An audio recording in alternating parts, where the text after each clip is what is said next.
E se as noções comuns sobre a origem dos africanos fossem apenas uma ficção secular? Tal pergunta pode causar desconforto, mas é precisamente esse sentimento que pode ser o ponto de partida para a compreensão de um mistério espiritual oculto nas profundezas das Sagradas Escrituras. Trata-se de um enigma que, ao longo dos séculos, foi esquecido, silenciado e intencionalmente distorcido. A história dos africanos no contexto bíblico não é apenas uma crônica de escravidão e sofrimento. Não se resume à infame maldição de Cam, uma interpretação que, manipulada, serviu para justificar a injustiça. Quantos sabem, e menos ainda quantos estão dispostos a falar abertamente, que os africanos são portadores de uma antiga herança espiritual que foi escondida sob o véu de doutrinas teológicas dominantes, narrativas coloniais e estruturas de poder que buscavam impedir a revelação dessa verdade? Já se perguntou por que tantos personagens-chave da Bíblia têm raízes africanas? Notou como a Etiópia, o Egito e a terra de Cush são mencionados nas páginas das Escrituras, do Gênesis ao Apocalipse. Porque essa profunda conexão permaneceu nas sombras dos líderes religiosos por séculos. A presença africana na Bíblia foi realmente insignificante, ou existiam forças interessadas em ocultar o papel significativo dos povos africanos na história espiritual da humanidade? É preciso mergulhar em um mistério espiritual, sepultado sob camadas de tradições religiosas. Será revelado porque a Bíblia menciona repetidamente a sabedoria dos reis africanos, os tesouros do Egito, a inteligência da rainha de Sabá, a força de personalidades como Cush e Nimrod. Compreender-se-á porque a terra dos descendentes de Cam foi simultaneamente abençoada e caluniada. Não se trata apenas de eventos históricos, mas de uma questão de identidade espiritual. A informação oculta tem relação direta com a alma, com o propósito, com a força espiritual que flui no sangue dos ancestrais. É uma verdade que o sistema existente não quer que se saiba, que desafia dogmas, desmascara manipulações das Escrituras e demonstra como o cristianismo institucional apagou camadas inteiras da história africana para criar um evangelho branco, desvinculado de suas raízes originais. Pode-se imaginar o impacto que isso teve em gerações de pessoas com raízes africanas, que cresceram com a crença de que sua história começa com a escravidão, que seu povo foi amaldiçoado, que a Bíblia não contém menções à sua origem divina e ao seu papel no plano espiritual de Deus. Talvez seja por isso que muitas pessoas hoje sentem um vazio e desconforto com o que lhes é apresentado. A intuição sugere que algo está errado, que a espiritualidade pregada nas igrejas não revela a imagem completa. E isso é realmente verdade. Existe um lado da Bíblia que permanece pouco conhecido. Um lado que revela a nobreza, a sabedoria e a força espiritual dos povos africanos. Um lado que foi ocultado não por acaso, mas por conveniência. Esta informação é para aqueles que estão cansados de interpretações superficiais da verdade, para aqueles que sentem um chamado interior por algo maior, algo espiritual e ancestral que exige revelação. É destinada àqueles que buscam se reconectar com sua verdadeira origem, não como escravos, mas como herdeiros. Herdeiros de uma linhagem sagrada, diretamente conectada aos mistérios de Deus. Reflita sobre as verdades ocultas, sobre os mistérios que as Escrituras divinas guardam. Talvez o que se revela aos seus olhos transforme para sempre sua percepção da Bíblia. Mas antes de mergulharmos nas profundezas dessas revelações, é preciso compreender como nasceram as distorções que, por séculos, envolveram os textos sagrados em um véu de mentiras e silêncios. Ouça seus sentimentos, a voz da sua intuição. O que você sente ao ouvir estas palavras? Surgiram em sua alma suspeitas de que a verdade sobre o povo africano está sendo omitida nos livros sagrados? Você já teve a sensação de que sua história espiritual foi intencionalmente apagada da memória das gerações? É importante refletir profundamente sobre essas questões, pois, ao falarmos sobre o que foi silenciado, quebramos os grilhões do silêncio. Ao refletirmos, destruímos as correntes da ignorância que nos prenderam por séculos. Continuemos nossa jornada às fontes da verdade. O que será revelado a seguir apontará para o momento decisivo em que a distorção da palavra divina começou e como isso afetou suas crenças atuais. Desde as primeiras páginas da Bíblia, a África se apresenta a nós como um mundo vivo e espiritualmente ativo. Contudo, o que nos foi ensinado foi apenas uma versão fragmentada e tendenciosa da história, onde a presença africana recebia um papel secundário, como se o continente servisse apenas de pano de fundo para eventos que se desenrolavam em outras partes do mundo. Mas isso está longe da verdade. A África não está apenas presente na Bíblia. Ela é parte integrante dela, sustentando a estrutura espiritual e simbólica da narrativa. No livro de Gênesis encontramos Cam, filho de Noé, e a menção da terra de Cuxa, conhecida por nós como Etiópia, não é de modo algum acidental. As Sagradas Escrituras repetidamente se referem à imagem de Cuxa. Por exemplo, em Gênesis 2:13, fala-se do rio Giom, que circunda toda a terra de Cuxa e é associado ao Jardim do Éden. Mas com que frequência você ouviu falar disso na igreja? Provavelmente nunca. E é precisamente aqui que começa o processo de apagamento da memória. Cuxa, Etíope, Etiópia, Egito, Seba, Ófir. Todos esses nomes africanos aparecem no texto dezenas de vezes, mas são ignorados ou silenciados, apresentados como detalhes geográficos insignificantes. O Egito, por exemplo, não é apenas o lugar onde o povo hebreu foi escravizado. Na antiguidade, o Egito era um centro espiritual, cultural e científico. Foi lá que Moisés, o mesmo que escreveu os primeiros livros da Bíblia, recebeu sua educação. Em Atos 7:22 está claramente dito: "E Moisés foi instruído em toda a sabedoria dos egípcios e era poderoso em palavras e obras." Isso significa que o fundamento intelectual e espiritual de Moisés foi estabelecido na África. Mas quantos pregadores enfatizam isso? Quantos reconhecem que os fundamentos do monoteísmo foram formados em solo africano entre sacerdotes e reis poderosos de pele escura, que conheciam os mistérios dos céus, das estrelas e da alma? Não seria exagero dizer que o abismo entre a espiritualidade africana e a Bíblia foi criado intencionalmente. Mas porquê? Reconhecer essa conexão significaria admitir que as raízes da fé que move bilhões de pessoas em todo o mundo nasceram em Terra Negra, no berço da sabedoria antiga, e não em palácios romanos ou centros de poder europeus. Isso significaria reconhecer o papel central do povo africano no desenvolvimento espiritual da humanidade. Lembremos Jeremias 13:23. Pode um etíope mudar a sua pele? Este versículo ainda é usado em um contexto depreciativo, como se tratasse de algo negativo. Mas, na verdade, o profeta está dizendo que o povo da Etiópia possui uma identidade forte, imutável e incompromissada. A pele escura aqui não é objeto de desprezo, mas serve como símbolo de constância e essência profunda. Somente com o tempo essa afirmação foi transformada em algo vergonhoso, embora, na verdade, devesse ser uma fonte de orgulho. A África, nas Sagradas Escrituras, surge não apenas como um lugar geográfico, mas também como fonte de força espiritual e orgulho. Lembremos a história da rainha de Sabá, que veio das terras africanas para se encontrar com Salomão. Este evento, descrito no Antigo Testamento, é um exemplo vívido da grandeza espiritual da África. A rainha de Sabá, vinda da Etiópia com ricos presentes como ouro, especiarias e incensos, impressionou Salomão não só por sua riqueza, mas também por sua sabedoria e perspicácia. Este episódio sublinha que os reinos africanos possuíam uma grandeza espiritual e intelectual que é frequentemente ignorada na narrativa ocidental. Além disso, não se pode esquecer que foi a África que salvou o menino Jesus das perseguições de Herodes. A Sagrada Família fugiu para o Egito e o continente africano tornou-se um refúgio para o Messias. Este fato, repleto de simbolismo e profundo significado, infelizmente, é raramente mencionado. A Terra Negra, berço de antigas civilizações, foi escolhida por Deus para proteger o Salvador da humanidade. Contudo, com o tempo, essa presença africana foi distorcida ou excluída dos discursos religiosos, estudos teológicos e até mesmo das traduções bíblicas.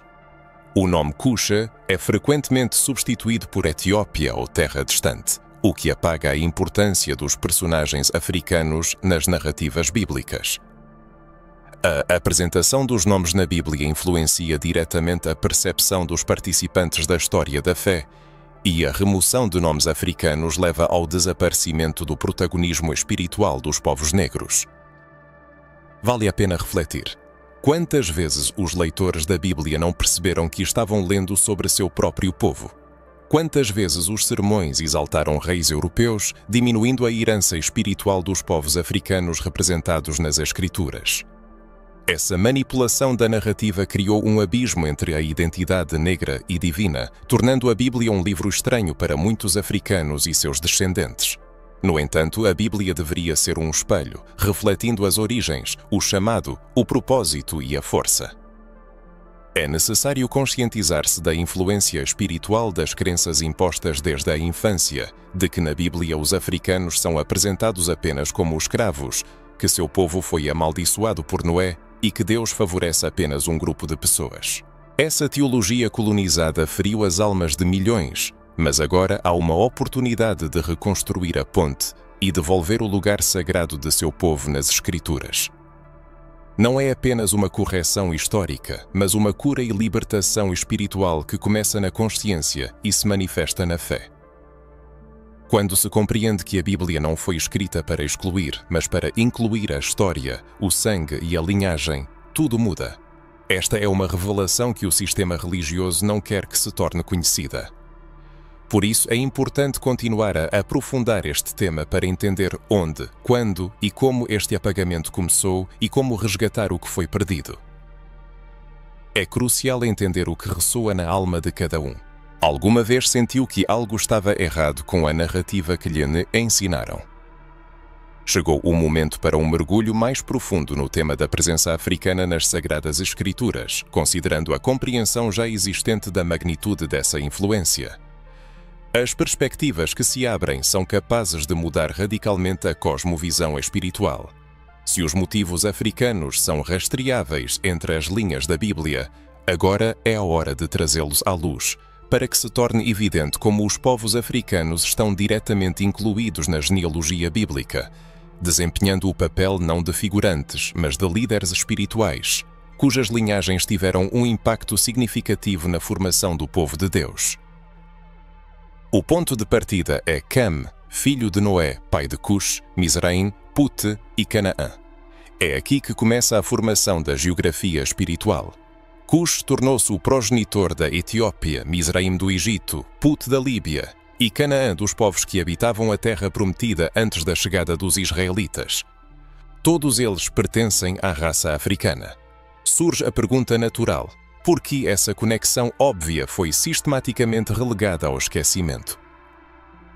Nimrod, filho de Cush e neto de Cam, apresenta-se a nós como o primeiro homem chamado na Bíblia de poderoso na terra.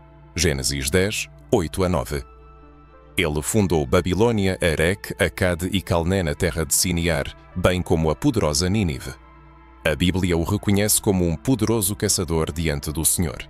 Assim, o primeiro líder político e espiritual mencionado nas Escrituras é um descendente direto de um africano. No entanto, esse fato raramente recebe a devida atenção ao se mencionar reis e fundadores na Bíblia. Por quê? Reconhecer esse fato significaria admitir que a estrutura das civilizações bíblicas foi formada por pessoas de pele escura. Nimrod é apenas a ponta do iceberg. Ele é portador da herança de Cush e representa uma linhagem abençoada, sábia e estrategicamente pensante. Apesar das tentativas de associar seu nome à rebelião e à soberba, a narrativa bíblica o reconhece como poderoso, não amaldiçoado. É importante perceber como a linguagem foi manipulada para transformar a força africana em ameaça e a identidade negra em algo errôneo. Consideremos a figura do faraó que se opôs a Moisés. Ao contrário da representação comum no cinema, ele não era um homem branco. Ele era africano. A civilização egípcia era de pele da escura, com cultura e características herdadas de reinos como Cush e Mizraim. É interessante notar que Moisés, o futuro libertador do povo judeu, foi criado nessa cultura, recebendo a educação de um príncipe africano, vivendo entre símbolos espirituais egípcios criados por sacerdotes de pele escura. De acordo com a Bíblia, ele foi adotado pela filha do faraó, o que significa que ele viveu por muito tempo como parte da elite de uma nação de pele escura. A ironia do destino é que o libertador dos judeus cresceu sob a influência da cultura africana. Essa circunstância muda radicalmente nossa compreensão da história. A Bíblia, apesar de seu contexto patriarcal e judaico, contém certas alusões à influência africana. Por exemplo, em Números 12:1 é mencionado que Moisés se casou com uma cuxita, ou seja, uma etíope, uma mulher africana. Miriam e Arão expressaram descontentamento com essa união, provocando a ira de Deus. Surge a pergunta: por que Deus defendeu tão zelosamente essa mulher africana, se a cor da pele ou a etnia não tinham importância para o plano divino? Pelo contrário, o Altíssimo defende esse casamento, enfatizando que a conexão espiritual entre Moisés e o povo africano foi aprovada pelo próprio Criador do Universo. Não se pode ignorar como os personagens bíblicos eram representados na antiguidade. Em várias fontes antigas, incluindo textos etíopes e antigos manuscritos das Sagradas Escrituras, Jesus é retratado com pele cor de bronze, cabelos crespos e traços faciais que hoje são associados a pessoas de pele escura. Isso não é uma invenção moderna, mas parte de uma herança espiritual que foi apagada sob a influência de representações europeias de um Cristo loiro e de olhos azuis, cuja aparência está distante das realidades culturais e geográficas de seu nascimento e vida. Essa representação de Jesus contribuiu para o afastamento de milhões de pessoas de pele escura que sentiam que ele não as representava. Mas a verdade é que o Messias nasceu entre um povo oprimido, desfavorecido e de pele escura, entre tribos cuja história é marcada por sofrimento e fé inabalável.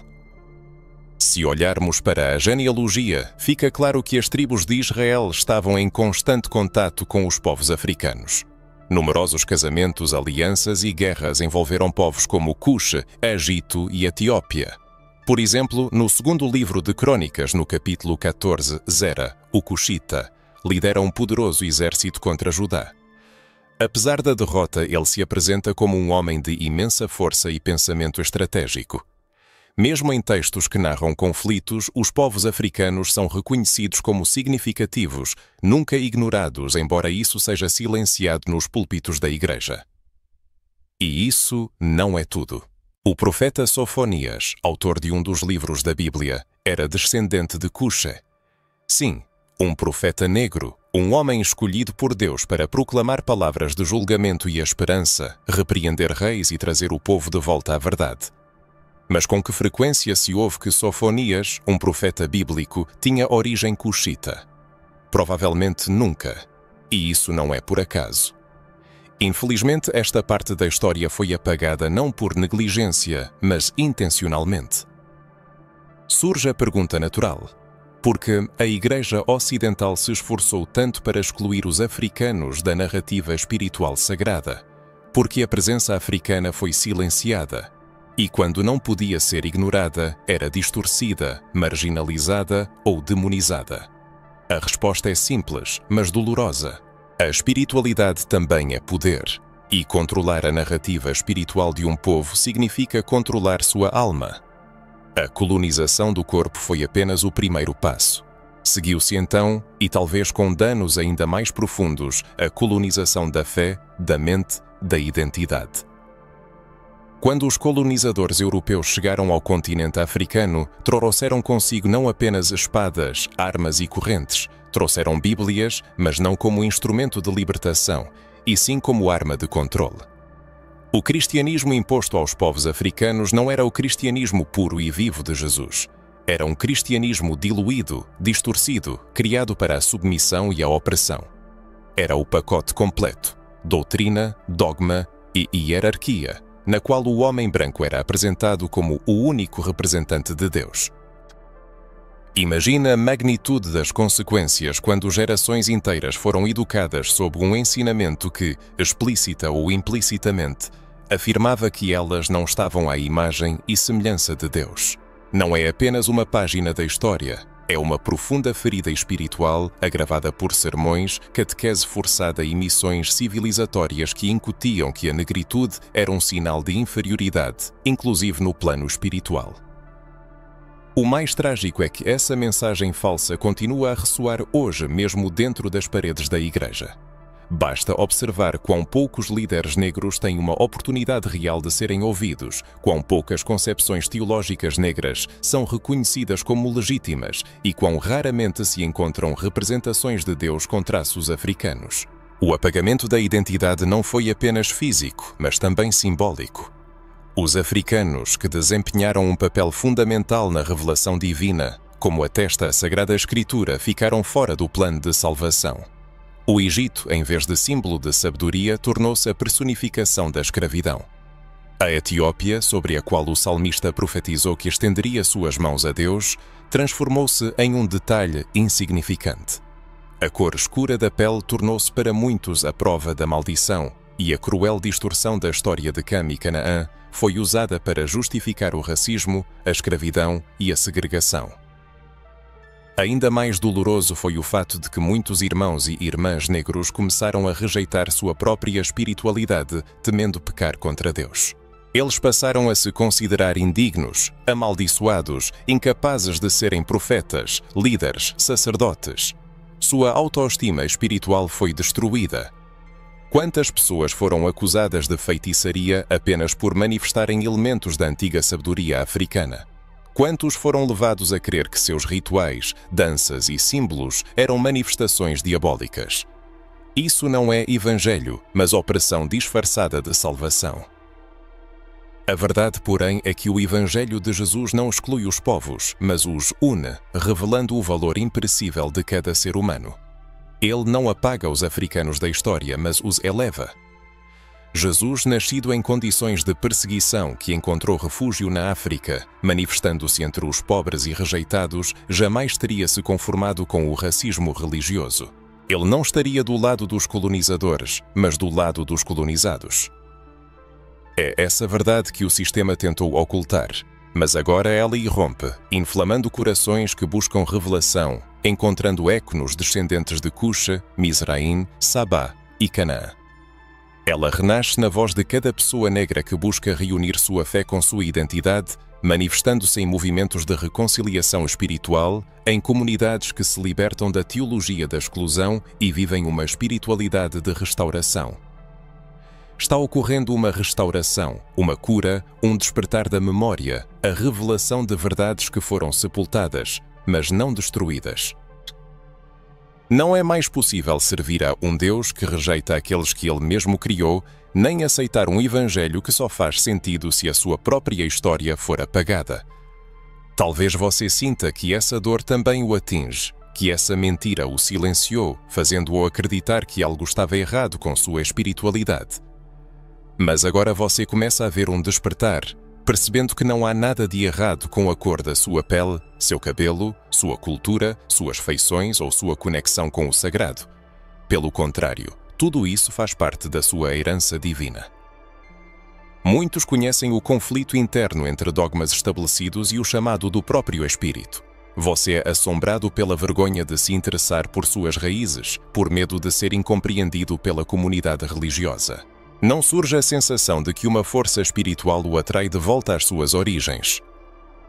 Na interpretação tradicional da Bíblia, a história dos povos africanos foi intencionalmente apagada e sua espiritualidade suprimida sob a máscara de um cristianismo colonial, cujo propósito não era libertar, mas escravizar. No entanto, existe outra camada profunda de conhecimento que por muito tempo permaneceu nas sombras, não por sua irrelevância, mas por sua imensa força. Trata-se dos livros apócrifos, textos deliberadamente excluídos das escrituras canônicas, que contêm revelações espirituais sobre os descendentes de Cam, em particular sobre Cuja, Egito e outros povos africanos. O livro de Enoque, um dos textos mais antigos e misteriosos, era muito respeitado nas primeiras comunidades judaicas e cristãs. Há até referências diretas a ele no Novo Testamento na Epístola de Judas. A questão que surge é: por que um livro tão influente foi excluído da Bíblia moderna? Que revelações incômodas para as autoridades religiosas ao longo dos séculos ele contém? No livro de Enoque são revelados aspectos espirituais da origem do mal, da estrutura dos céus, dos anjos caídos e das linhagens sagradas. É importante notar que ele oferece uma visão mais aberta sobre o papel de diversos povos no plano divino. Os descendentes de Cam, associados aos povos africanos, não são apresentados como amaldiçoados, mas como participantes ativos de revelações espirituais, guardiões de profundos mistérios, receptores de visões celestiais e coparticipantes do eterno propósito de Deus. A pergunta natural: por que esconder essas informações? Por que remover qualquer menção positiva aos descendentes de Cusha e Mizraim? A resposta reside no fato de que a ampla divulgação desses livros refutaria a narrativa estabelecida da exclusão dos povos negros da história sagrada, o que, por sua vez, questionaria a doutrinação secular da autoridade teológica, concentrada nas mãos daqueles que sempre escreveram a história em seu próprio interesse. O livro dos Jubileus, também conhecido como Pequeno Gênesis, é outro exemplo marcante. Ele contém informações adicionais sobre os filhos de Noé, sobre a distribuição das terras após o dilúvio e descreve mais detalhadamente o papel dos descendentes de Cam. Neste livro, Deus dá instruções a cada filho de Noé sobre os territórios a serem ocupados, e não há nenhuma maldição em relação a Cusha ou Mizraim. Pelo contrário, suas terras são descritas como ricas, férteis e abençoadas, com ênfase nas regiões do sul, onde o nome de Deus seria invocado de geração em geração. Este fato demonstra que a narrativa da maldição de Cam, usada por séculos para justificar o racismo, é uma distorção e foi tirada de contexto. Esses livros, considerados perigosos, não contradiziam a fé, mas revelavam verdades espirituais capazes de restaurar a identidade dos povos oprimidos. Se esses textos tivessem sido incluídos nas Bíblias ocidentais, a autoconsciência espiritual dos africanos teria tido outra base. Os povos africanos teriam acesso à sua herança divina desde cedo e a história, talvez, teria tomado um rumo diferente. Nos anais da história preservaram-se textos que testemunham as profundas buscas espirituais da humanidade, e entre eles, um lugar especial é ocupado por obras que abordam questões de igualdade e herança espiritual. Os testamentos dos 12 patriarcas, por exemplo, soam como um poderoso chamado à unidade dos povos, advertindo contra o orgulho baseado em diferenças raciais ou religiosas. Essas linhas elevam a justiça, o arrependimento e a aliança com Deus, colocando-os acima da etnia ou nacionalidade. Esta é uma ideia verdadeiramente revolucionária, que destrói a noção estabelecida de que apenas um grupo étnico é eleito. Os primeiros pais da Igreja, incluindo africanos como Tertuliano e Orígenes, recorreram a esses livros encontrando neles sabedoria e inspiração. Nas comunidades cristãs etíopes, o livro de Enoque e o livro dos Jubileus ainda fazem parte do cânon bíblico, o que demonstra que o que Roma considerou apócrifo para muitos povos africanos permaneceu sagrado. A exclusão desses textos do cânon foi mais uma decisão política do que uma revelação divina, com o objetivo de afastar o povo africano de sua herança espiritual. Imagine como a percepção da história teria mudado se desde a infância tivéssemos lido sobre Cush como um patriarca honrado, aprendido sobre civilizações de sabedoria e espiritualidade criadas pelos descendentes de Cam e memorizado versículos que glorificam a Etiópia como um lugar onde Deus se manifesta em justiça e paz. Como isso teria afetado nossa fé, nosso senso de identidade diante de Deus, nossa posição como crentes. Infelizmente, essa oportunidade foi perdida, mas a verdade está gradualmente retornando, despertando as mentes e almas daqueles que buscam respostas, que investigam os fundamentos da fé. Os livros apócrifos, não incluídos na maioria das Bíblias modernas, estão sendo redescobertos por uma geração que não concorda mais com o silenciamento da presença africana na história sagrada. Esse silêncio não é prova de ausência, mas apenas evidência de uma censura que agora desmorona página por página, revelação após revelação. A verdade, por mais que tentem escondê-la, sempre encontra seu caminho, especialmente quando traz libertação a um povo inteiro. A pergunta natural que surge é: você já leu trechos do livro de Enoque ou ouviu falar do livro dos Jubileus? Que sentimentos você experimentou ao saber da existência de livros que afirmam tão claramente a espiritualidade do povo africano? De fato, Não basta apenas saber que os africanos estavam presentes na Bíblia ou que seus nomes foram apagados da história. A verdadeira virada ocorre quando se percebe que eles possuíam, desde o princípio, uma herança espiritual viva, poderosa e profunda, diretamente ligada ao divino. Essa herança não surgiu com a colonização ou com o cristianismo europeu, mas está enraizada nos tempos em que os povos africanos viviam em harmonia com uma espiritualidade autêntica, vibrante e orgânica, repleta de revelações e dons. Essa espiritualidade não era algo separado de Deus, mas uma expressão natural do Criador através do seu povo. Muito antes da chegada dos missionários com suas Bíblias impressas e doutrinas ocidentais, o povo africano já estava conectado ao sagrado, compreendia a existência de um Deus supremo, praticava rituais que honravam a natureza, os ancestrais e a ordem espiritual do universo. Eles falavam com o invisível, discerniam tempos, estações e sonhos, entendendo que tudo estava interligado: céu, terra, espírito e carne. Quando olhamos para a Bíblia com um olhar fresco e renovado, torna-se evidente que a herança africana nunca desapareceu do texto sagrado, mas foi apenas relegada a segundo plano, permanecendo acessível para aqueles que sabem ver. A rainha de Sabá, uma governante africana de uma terra próspera e espiritualmente rica, é um exemplo vívido disso. Ela chegou a Jerusalém não apenas por curiosidade, mas para encontrar Salomão e testá-lo com suas perguntas sábias, demonstrando sua própria profunda sabedoria. E Salomão, em toda a sua glória, ficou impressionado com sua perspicácia e conhecimento, como narra 1 Reis 10.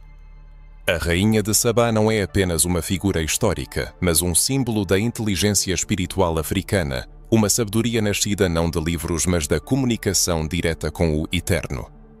Em seu diálogo com Salomão, ocorre um encontro e reconhecimento mútuo da espiritualidade africana e judaica, onde não há lugar para submissão, mas sim para uma troca igualitária. Isso prova que a África não apenas aceita os ensinamentos bíblicos, mas dialoga com eles, sendo parte integrante do DNA da fé bíblica. Retornando ao Egito, entramos em um mundo de mistérios, sonhos decifrados, sinais celestiais, sacerdotes intérpretes de visões e construtores de pirâmides orientadas para as estrelas. Tudo isso testemunha uma profunda compreensão dos ciclos espirituais. A história de José, vendido como escravo, mas reconhecido por seu dom de interpretar sonhos, serve como outro exemplo. Foi o faraó, um governante africano, quem apreciou em José essa sensibilidade espiritual, a capacidade de ouvir o invisível e ver o que está oculto além da percepção comum. Esse dom, a habilidade de interpretar sonhos, reconhecer sinais e sentir o espiritual, sempre foi comum entre os africanos, e não é por acaso. Ainda hoje, avós africanas têm sonhos premonitórios, pais sentem o perigo à distância e anciãos guiam os jovens, baseando-se na sabedoria transmitida de geração em geração através do silêncio, dos olhares e das orações. Essa herança espiritual foi demonizada na era da colonização porque não podia ser controlada. Era muito livre, muito profunda e muito verdadeira. Os colonizadores a chamavam de feitiçaria, paganismo e diabolismo. Mas como o mal poderia existir antes da formação de Roma? Como uma fé que ensinava a viver em harmonia com a natureza, a respeitar os ancestrais e a buscar o equilíbrio espiritual poderia ser algo ruim? Isso não é uma rebelião contra Deus, mas uma conexão antiga, um eco da criação original, uma forma de comunicação com o divino que o Ocidente não conseguiu compreender e tentou destruir. Mas essa herança sobreviveu, preservada nos ritmos dos tambores, nas orações silenciosas da alvorada, nas mãos que curam com ervas e orações, nas canções tristes que se tornaram canções de resistência, nos olhos das crianças que veem o que os adultos não veem, e nas visões noturnas, como se os céus sussurrassem seus segredos. A herança espiritual africana representa um tesouro de dons invisíveis, mas poderosos, que foram transmitidos de geração em geração. É um conhecimento que não exige educação formal, uma fé que não necessita de vestes religiosas e uma relação com o sagrado que não depende de hierarquia. Essa verdade, permeada de dor, perdas e traumas, volta a emergir, retornando à consciência dos filhos e filhas da África que começam a reconhecer sua espiritualidade, santidade e legado. A juventude africana começa a entender que sua ancestralidade não é apenas sangue, mas um chamado, uma bênção e uma chave para a compreensão da própria alma. Muitos estão reaprendendo a orar livremente, a buscar a Deus em seu próprio ritmo e a retornar às Escrituras com um novo olhar. Não há mais lugar para a vergonha, apenas um sentimento de pertencimento. Eles percebem que não são estranhos à fé cristã, mas parte de seu fundamento. Os dons, a sabedoria e a profundidade que tentaram apagar não podem mais ser negados. O divino, que vive dentro de cada ser humano, não pode ser colonizado. A pergunta que surge é: você já sentiu que sua espiritualidade transcende o que lhe foi ensinado? Você já teve experiências que não se encaixam nos moldes religiosos tradicionais, mas que carregavam a presença de Deus? Você já sentiu alguma orientação espiritual de seus ancestrais? Uma das ferramentas mais poderosas de controle sobre os povos africanos não foi a força física, mas a Bíblia. Não a palavra de Deus em si, mas sua interpretação, formação e transmissão com o objetivo de dominação. É neste momento que a ferida espiritual se transforma em trauma coletivo, pois a teologia não é neutra. A forma como foi utilizada ao longo dos séculos diz muito sobre as intenções por trás dos ensinamentos. O racismo foi institucionalizado teologicamente, e essa distorção tem raízes nos trabalhos de teólogos, pastores, missionários e líderes religiosos que decidiram moldar as Escrituras para apoiar a supremacia branca e justificar a exclusão do povo africano. Por séculos, textos como a Maldição de Cam foram lidos fora de contexto e intencionalmente distorcidos para criar uma doutrina que afirmava que os africanos eram inferiores por vontade divina, que sua cor de pele, origem, cultura e até mesmo a alma estavam espiritualmente distantes de Deus. Compreender a profundidade e o impacto dessa institucionalização do racismo teológico é de suma importância. Não basta apenas saber que os africanos estavam presentes na Bíblia ou que foram apagados da história. O verdadeiro ponto de virada ocorre quando se reconhece que eles possuíam, desde o princípio, uma herança espiritual viva, poderosa e profundamente conectada ao divino. Essa é a verdade e a essência do ser humano, uma espiritualidade autêntica, vibrante e orgânica que existia muito antes da colonização e das doutrinas ocidentais, sendo uma expressão natural do Criador através de seu povo, com rituais que honravam a natureza, os ancestrais e a ordem espiritual do universo, e uma profunda compreensão da interconexão entre céu, terra, espírito e carne. Talvez desde o início desta conversa pulse em você a ideia da possibilidade de viver a fé cristã sem renunciar à sua identidade espiritual africana. Isso não é apenas possível, mas legítimo e sagrado. O erro que nos foi imposto é a ideia de que para seguir a Cristo, um africano deve abandonar tudo o que está ligado à sua origem. Como se a fé fosse estreita demais para conter a história, o sangue, os símbolos, os ritmos e os nomes dos ancestrais, como se no reino de Deus houvesse lugar apenas para aqueles que se renegam. Mas a verdade é que Cristo não exige que você rejeite sua identidade. Ele o convida a se reconciliar com ela, pois foi Deus quem o criou exatamente como você é. Quem determinou a cor da sua pele, o tom da sua voz, a textura do seu cabelo e o território espiritual de seus ancestrais. Nada disso é um erro ou precisa ser escondido para viver o Evangelho. Pelo contrário, é na vivência livre de sua identidade espiritual que o Evangelho se manifesta em toda a sua verdade. Por séculos, tentaram nos separar da história, da memória e das raízes, pois um povo dividido perde sua identidade e aceita qualquer papel. Por muito tempo, nos foi atribuído o papel de escravizados na narrativa da fé, nos foram dados os restos teológicos, os bancos de trás nas igrejas e a tarefa de apenas obedecer e calar. Mas agora estamos redescobrindo o que nos pertence por direito, nos reunindo com a verdade, as origens e a promessa. Essa reunificação não deve ser uma ruptura com a fé cristã, mas um retorno à sua essência. A verdadeira fé liberta, ativa a voz e nos revela quem sempre fomos.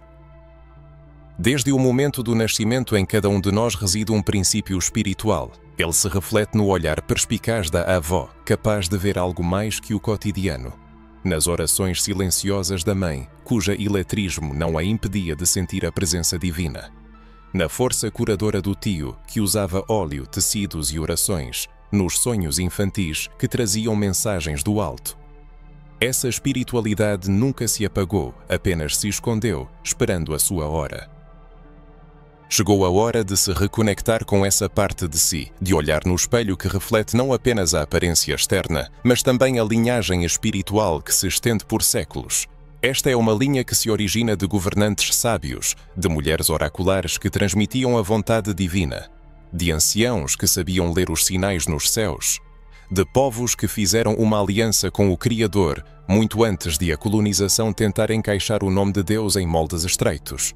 E nisso não há uma gota de heresia. É uma verdadeira salvação, reconciliação e restauração da justiça espiritual.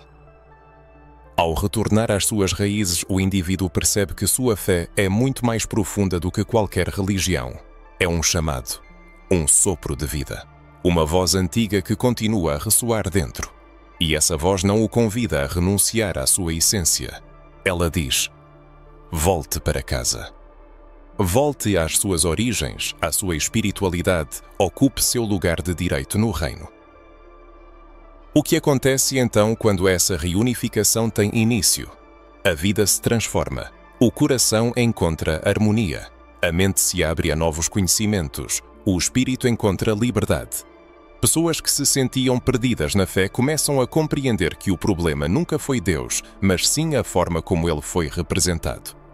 Elas percebem que a salvação não exige uma mudança na cor da pele, mas sim a aceitação da luz que já existe dentro de cada um de nós.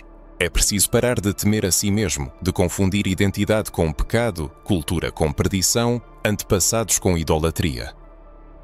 É possível permanecer cristão, mas um cristão que se lembra de suas raízes, um cristão que não se curva a estruturas racistas disfarçadas de doutrina, um cristão que ora com voz firme, que dança com todo o corpo, que canta em seu próprio ritmo, que lê a Bíblia com os olhos abertos e a cabeça erguida. Um cristão negro-africano plenamente reunificado. E quando isso acontece, tudo muda. Muda a percepção da palavra, muda a autoimagem. A pessoa deixa de aceitar ensinamentos que afirmam que seu povo está fora da promessa. Ela começa a entender que faz parte de um grande plano, que sua história também é sagrada, que em seu sangue corre uma profecia, que seu rosto é a imagem e semelhança de Deus. Além disso, a pessoa começa a reconhecer essa centelha em outros, ajudando-os a se reunificarem com suas raízes, mostrando que não há contradição entre a origem africana e a espiritualidade, entre a negritude e a divindade, entre a reverência aos antepassados e a adoração ao Criador. Tudo isso pode e deve andar de mãos dadas, quando a fé é vivida com verdade e consciência. Essa reunificação está acontecendo agora mesmo. Talvez neste exato momento você sinta algo despertando dentro de si, algo que estava adormecido. E talvez este seja o início do seu próprio caminho de volta, à sua história, ao seu povo, à sua verdade espiritual. No fundo da alma de cada pessoa reside um anseio por integridade espiritual, por reconciliação consigo mesma e com sua fé. Não é preciso renunciar à sua essência para ter uma vida espiritual plena. Que sentimentos despertam em você ao perceber essa verdade simples, mas profunda? Talvez você sinta a necessidade de se reconectar com a fé de seus antepassados, de reconhecer sua identidade espiritual como sagrada. Essas palavras não são apenas frases bonitas, mas declarações proféticas poderosas, afirmações espirituais que abrem o caminho para a liberdade. Se você chegou até este momento, significa que algo despertou em sua alma. E isso não é uma coincidência, mas o próprio destino. O caminho da reunificação espiritual está apenas começando e ele é repleto de descobertas e transformações. Se você sentiu que encontrou um sentido, que tudo se encaixou, que seu espírito foi tocado, então esta missão agora também é sua.